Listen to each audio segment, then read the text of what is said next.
to get more of this circular feel to your whole supply chain, so it's not just about, recycling some bottles. Yeah, and just to start with the consumer as well, it's become an expectation. And so when you go to our website, the most visited section is sustainability. So the question you're asking is what everyday people are asking us all the time.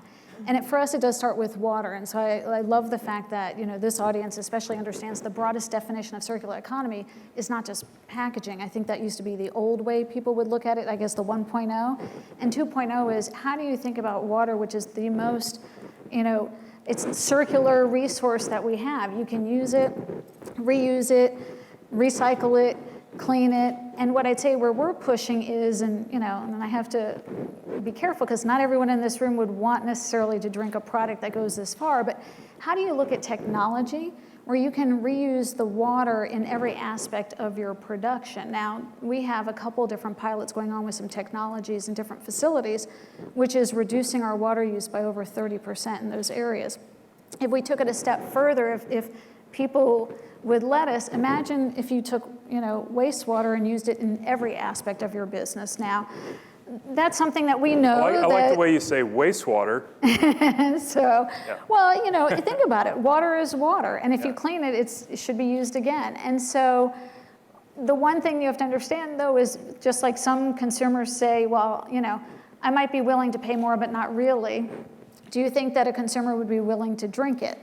And so we also have to follow the consumer and what they tell us how far they're willing to go while we push the edges on technology and push the dialogue.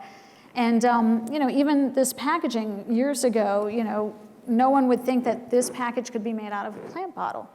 And that reduces a reliance on fossil fuels, and it's 100% recyclable. Today we know we can produce 100% plant bottle, but it's difficult to get it commercialized. So how do you do that and bring the price points down? Well, I'd love to see the day where, and our chairman says this all the time, where you can then eat the bottle when you're done.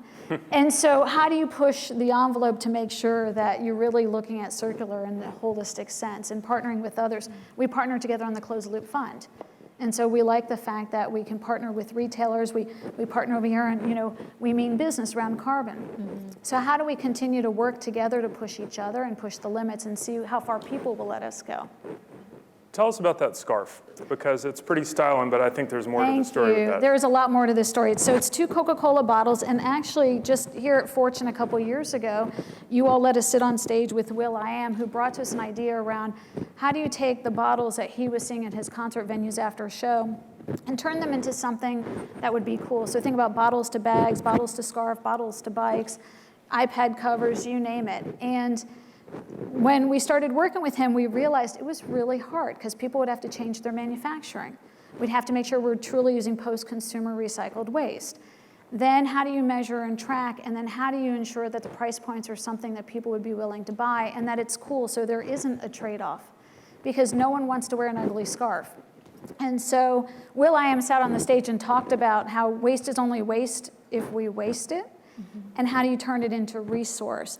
And we're thrilled because we were in Harrods for a shop within a shop for the last year, selling side by side with the technology area. And what we found is that there was an appetite for it. These scarves sold out. 2 Coca-Cola bottles. People liked the story behind it, but they liked to wear it because it was pretty. The 6,000-pound turn bicycle, that's the fold-up bicycle, those sold out in the first couple months. And so we found that there's an appetite for it. And there are some consumers who are willing to pay the price to live a more sustainable lifestyle. So luxury and sustainability can go hand in hand. Can go hand in hand. Can go hand in hand.